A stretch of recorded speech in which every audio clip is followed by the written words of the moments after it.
It all began on a warm summer afternoon at my lakeside cabin. The sun shimmered on the water, casting diamonds across the lake's rippling surface, while the pines whispered in the breeze like an old secret.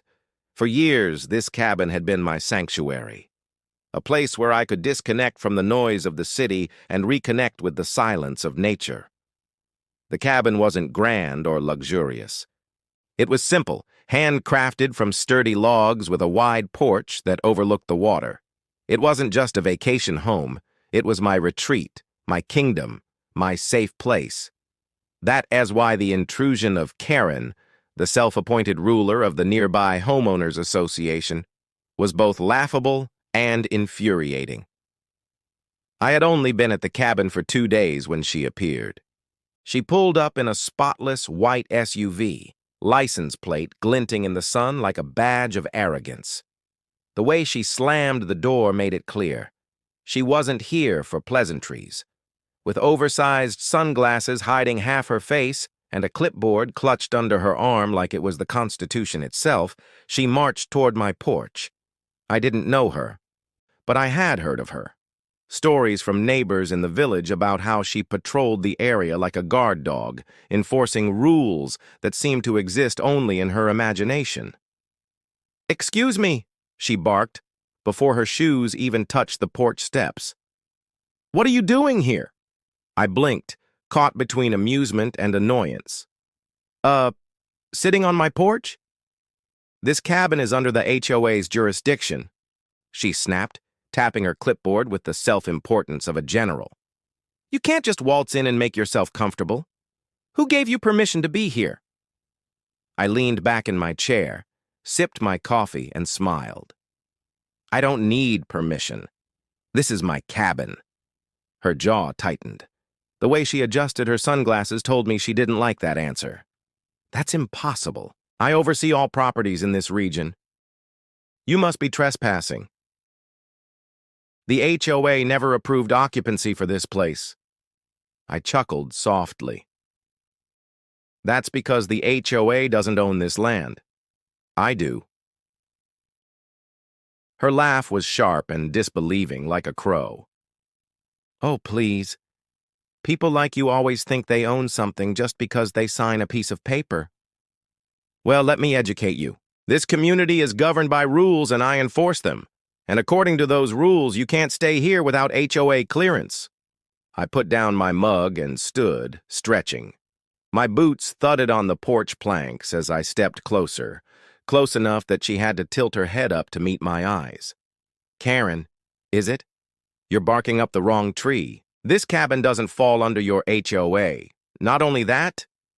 I paused, savoring the moment. "This land, and the entire county surrounding it, belongs to me." The look on her face was priceless. She froze, lips parted, clipboard slipping an inch in her grip. "Well, what? That's absurd." "Absurd? Maybe. But true," I said.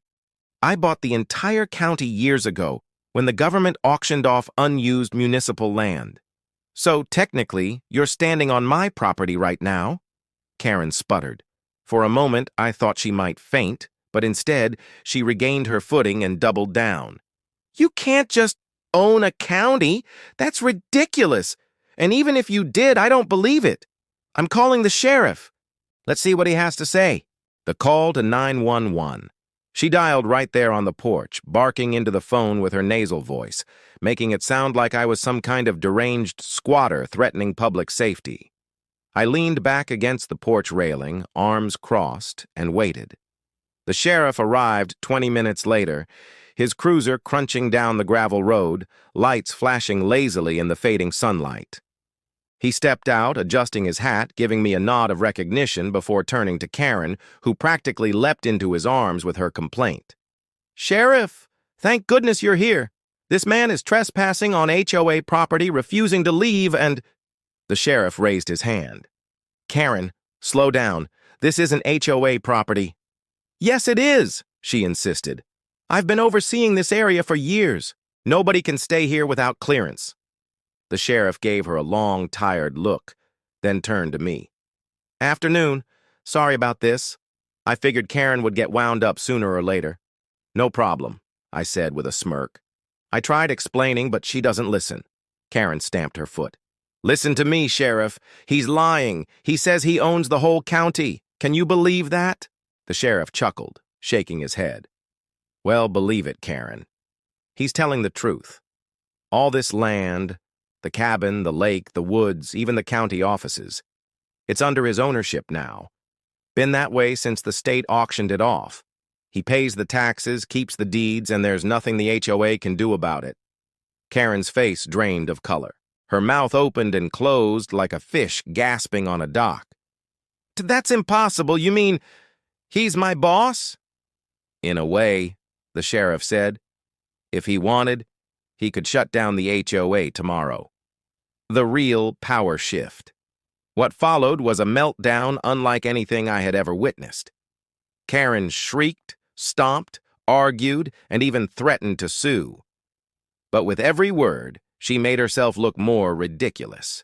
The sheriff finally told her to leave, warning her that I could press charges for harassment if she kept it up. As her SUV disappeared down the road, I couldn't help but laugh. The irony was delicious. For years, she had bullied and controlled people with her petty HOA rules, lording over them with fines, warnings, and intimidation. And now, all of a sudden, she had discovered that her entire kingdom belonged to someone else, someone she couldn't boss around. I poured another cup of coffee and sat back on the porch, gazing out over the lake. Peace returned, broken only by the call of a loon across the water. But deep down, I knew this wasn't the end of Karen's antics. People like her don't just quit. They scheme, they plot. And sooner or later, she would be back, angrier and more desperate than before. What she didn't realize, though, was that she was playing on my turf now. And in my county, Karen's rules didn't matter anymore.